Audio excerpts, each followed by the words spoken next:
Corona virus के संक्रमण से जूझ रहे उज्जैन को कोरोना से मुक्ति दिलाने के लिए कलेक्टर आशीष सिंह दिन रात एक किए हुए हैं। वे दिन में कोरोना संक्रमित इलाकों में जाकर दौरा कर रहे हैं और स्थिति की भयावहता का आकलन कर रहे हैं, तो शाम को उन अधिकारी कर्मचारियों को हौसला देते हैं जो कोरोना से सीधे लड़ाई लड़ रहे हैं।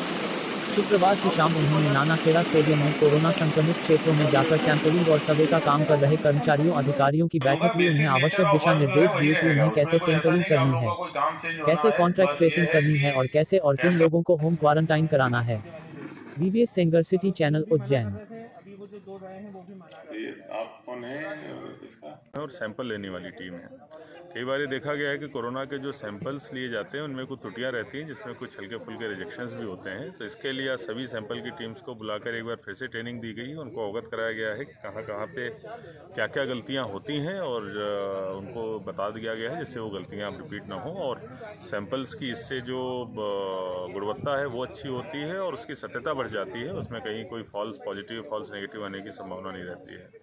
दूसरी जो हमारी टीमें हैं कि जो जब भी कोई पॉजिटिव आता है तो कॉन्टैक्ट ट्रेसिंग का काम तुरंत वो करने जाती हैं कि कौन कौन उसके घर पे है और उनके तुरंत जो कॉन्टैक्ट्स हैं, जो उनके घर के लोग हैं, आसपास के मिलने वाले लोग हैं, अगर वो लॉकडाउन का पालन नहीं कर रहे हैं तो उनका नाम नोट करते हैं, उनको होम क्वारंटीन कर लिया जाए और उनका सैंपल तत्काल कर लिया जाए। इसके लिए सैंपल वाली टीमों को और RRT को भी साथ में ही बुलाया गया था, जिससे कि उसमें कोई डिले ना हो और तत्काल जैसे ही कोई पॉजिटिव केस आता है होम क्वारंटीन होकर तत्काल उसका सैंपल ले लिया जाए।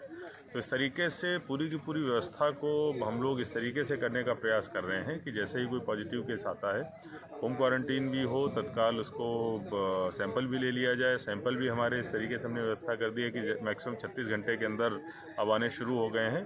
तो इसी तरीके से हम लोग पूरी चेन को जो वायरस की उसको ब्रेक कर पाएंगे, जिस पर हम लोग काम कर रहे हैं। और आज रात में 10 बजे तक सारे जो हमारे डॉक्टर्स हैं, हमारे फील्ड के जितने भी तहसीलदार SDMs हैं, यहाँ पर आज इसीलिए उपस्थित हैं कि हम लोग शहर जो इतनी बड़ी विपदा से जूझ रहा है, जल्दी ही बहुत ही सिस्टमेटिक ढंग से काम करते हुए, उत्साह से काम करते हुए इसको इससे बाहर निकाल सकें।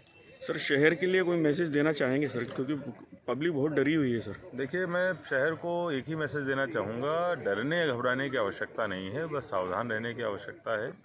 ये बीमारी ऐसी है कि 70-80% लोग ऐसे इसमें होते हैं जिनको कोई सिम्टम्स होते भी नहीं हैं, फिर भी उनको इन्फेक्शन निकलता है और वो बड़े आराम से ठीक हो जाते हैं।